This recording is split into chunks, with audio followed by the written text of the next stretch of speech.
நமது இரட்சகர் மீட்பெருமாய் இயேசு கிறிஸ்துவின் இனிய நாமத்தினால உங்களுக்கு வாழ்த்தையும் நன்றியையும் தெரிவித்துக் கொள்கிறேன்.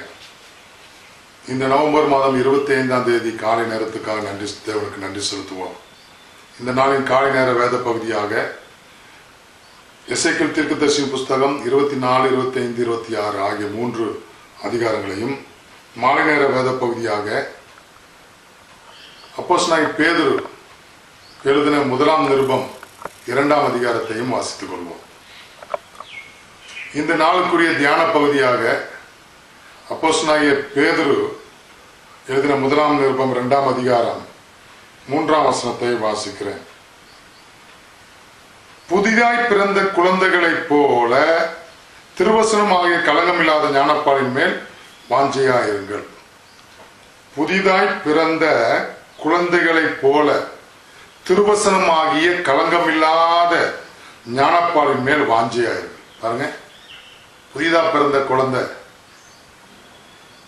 பாலை எவ்வளவு வாஞ்சித்து, எவ்வளவு அது தாகமாய் வாஞ்சையாய் அதை விரும்பி அழுது அது தாயினிடத்தில் கேட்டு அதை குடிக்கிறது போல அது தன்னுடைய சரீரம் வளருவதற்கு எதுவாய், குழந்தை பருவம், குழந்தையில இருந்து அது சரீரம் வளர்ச்சி அடைவதற்கு ஏதுவாய் சொல்லப்பட்ட குழந்தைகளை போல. எவ்வளவு பிள்ளைகள் பசியா இருந்தா எவ்வளவு அழும். ஒரு சின்ன குழந்தை பால் குடிக்கிற நேரம் வந்துட்டுனா அதை நம்ம தாய் மறந்து விட்டால், அல்லது தாய் தூர வேற வேலையில இருந்து விட்டால் அந்த குழந்தை சும்மா இருக்குமா?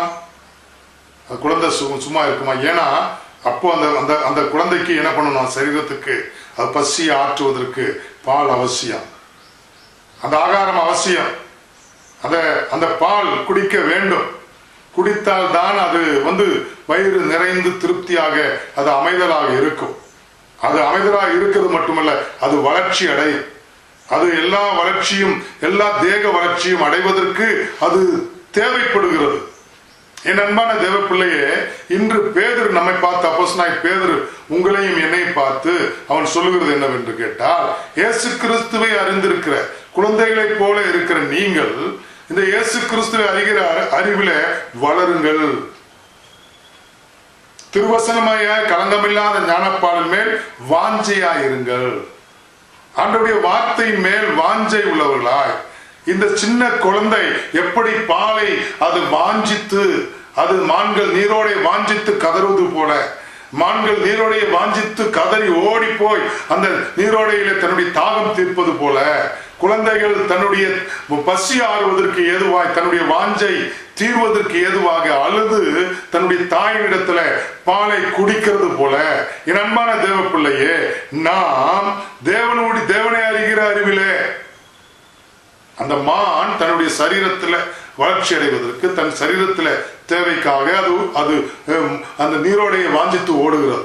இந்த சிறு குழந்தை தன்னுடைய சரீரத்துல தன்னுடைய அறிவு, தன்னுடைய புத்தி, தன்னுடைய அவயவங்கள் வளருவதற்கு ஏதுவாக வாஞ்சித்து பாலை வாஞ்சித்து அது குடிக்கிறது.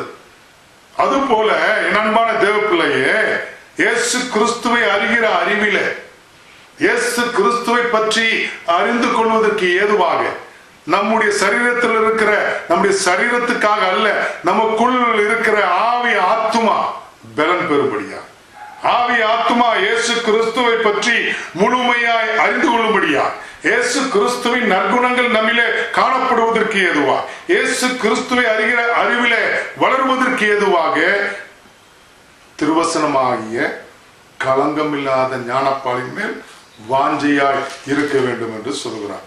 பவுல் கொரிந்தியருக்கு எழுதும் போது, கொரிந்தியருக்கு எழுதின புத்தகத்தில் அவர் சொல்லும் போது, நீங்கள் புத்தியிலே குழந்தைகளாகிறாதேயுங்கள், துர்க்குணத்திலே குழந்தைகளாயும் புத்தியிலே தேறினவர்களாயும் இருங்கள்.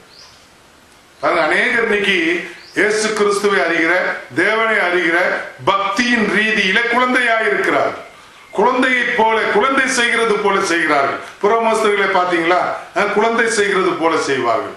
குழந்தையை போல அந்த கல்லு, ஒரு கல்லினாலே, ஒரு மரத்தினாலே ஒரு சிற்பத்தை அவர் ஒரு சிற்பித்து வைத்த அந்த சிற்பத்தை தெய்வம் என்று வணங்குகிறார். குழந்தை அதை ஏற்றுக்கொள்ளும், ஆனால் பெரியவர்களும் அதற்கு முன்பதாக சாஷ்டாங்கமாய் விழுகிறார்கள். அதே போல என் அன்பான தேவ பிள்ளை பவுல் சொல்கிறான், பேதுரை காட்டிலும் கொஞ்சம் அதிகமாய் சொல்கிறான், பவுல் புத்தியிலே குழந்தைகளாயிராமல் துர்க்குணத்திலே குழந்தைகளாயிருங்கள்.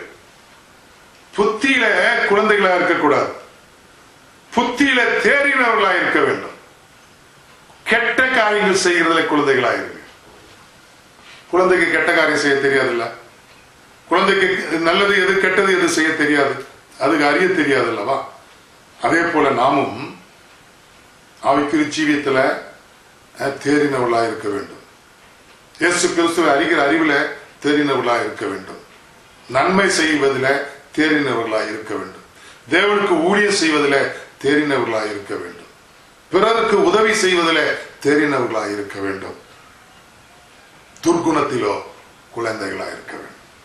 துர்குணத்தில குழந்தைகளை போல இருந்து நாம் பாவத்துக்கு விலகி நம்முடைய ஆத்மா ஆவி ஆத்மா வந்து ஆவி ஆத்மாவை நிமித்தம் சரீரத்தையும் பரிசுத்தப்படுத்தி நேற்று பார்த்தது போல ஆவி ஆத்மா அப்படினால ஆவி ஆத்மா தேறுகிறபடினால நம்முடைய சரீரத்தையும் அது பரிசுத்தப்படுத்தி சரீர மாம்ச ஆசை இச்சைகளை என்ன பண்ணிவிடும்? அது உதறி தள்ளிவிடும்.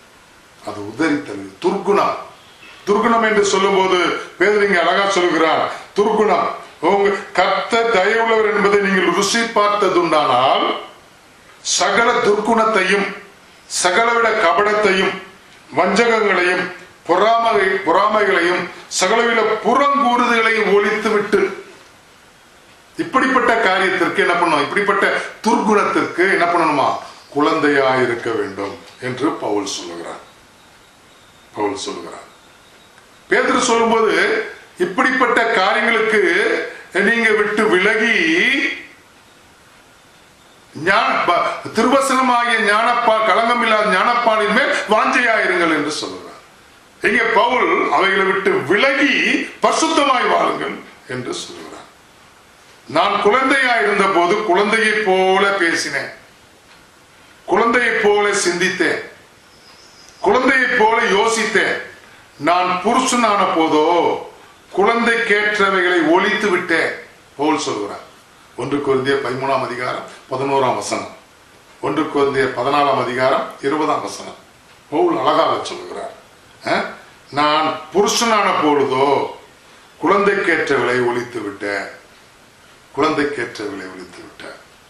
இன்னும் பாலின் மேல நான் கவனமா இராதபடி திருவசனமாகிய களங்கமில்லாத ஞானப்பாலின் மேல் நான் தேர்வதற்கு, புத்தியில தேர்வதற்கு, அறிவிலே விருத்தி அடைவதற்கு, ஞானமுள்ளவனாய் திகழ்வதற்கு, இந்த உலகத்திலே மற்ற பொல்லாத மனிதர்கள் மத்தியிலே ஞானவனாய் கருதப்படுவதற்கு, ஞானவனாய் விளங்குவதற்கு எதுவாய் களங்கமில்லாத திருவசனமாய் களங்கமில்லாத ஞானப்பாலின் மேல் வாஞ்சியாய் இருக்கும்படி சொல்லுகிறார்.